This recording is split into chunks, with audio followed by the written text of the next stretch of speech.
नमस्कार. मी आज बनवणार आहे चिवडा. चिवडा बनवण्यासाठी मी घेतलेले आहे पोहे आणि हिरवी मिरची कापून घेतलेली आहे, खोबरं बारीक करून घेतलेले आहे आणि डाळवं घेतलेलं आहे. डाळवं त्याला खूप आवडतं म्हणून मी डाळवं घेतलेलं आहे. ते चिवड्यासाठी मी आज स्पेशल चिवडा बनवणार आहे. आता मी हिरवी मिरची कढईमध्ये टाकून घेणार आहे. अगोदर शेंगदाणे घेतलेत. आता हे शेंगदाणे तळून घेते.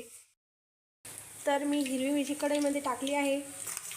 अगोदर मी हिरवी मिरची कढईमध्ये टाकून घेणार आहे, कारण की हिरवी मिरची कढईत तेलात टाकली का नाही आपण. मी तेलामध्ये हिरवी मिरची टाकून घेतलेली आहे. तेलामध्ये हिरवी मिरची टाकली की आपल्या तेलाला तिखट लागते आणि सगळा चिवडा तिखट होतो. तिखट टाकायची गरजही पडत नाही. याच्यामध्ये मी आता खोबरं टाकलं आहे. मस्त मिरची तळली, आपली मिरची काढून घेतली. आपलं खोबरं पण तळून तयार झालं आहे.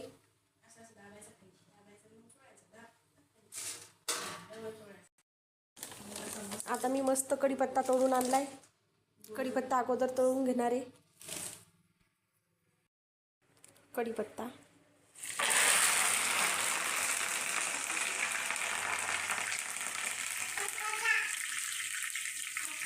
कढीपत्ता आपला झाला,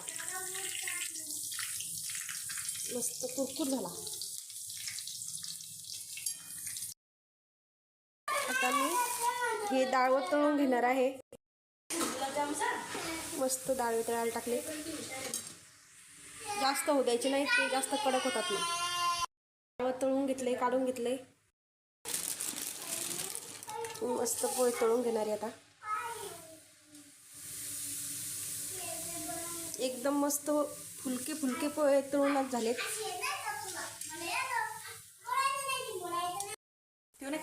मुरमुरे भाजून घेतलेत मस्त. आता मी याच्यामध्ये टाकणार आहे, हा मसाला आहे, चिवडा मसाला आहे. हा टाकणार आहे मी याच्यामध्ये. 2-3 चम्मच, जास्त टाकायचं नाही. 1 चम्मच हळदी टाकणार आहे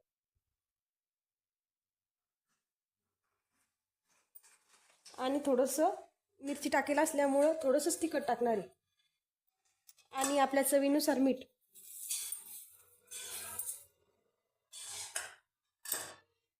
आता हे सगळं एकत्र मिक्स करून घ्यायचं.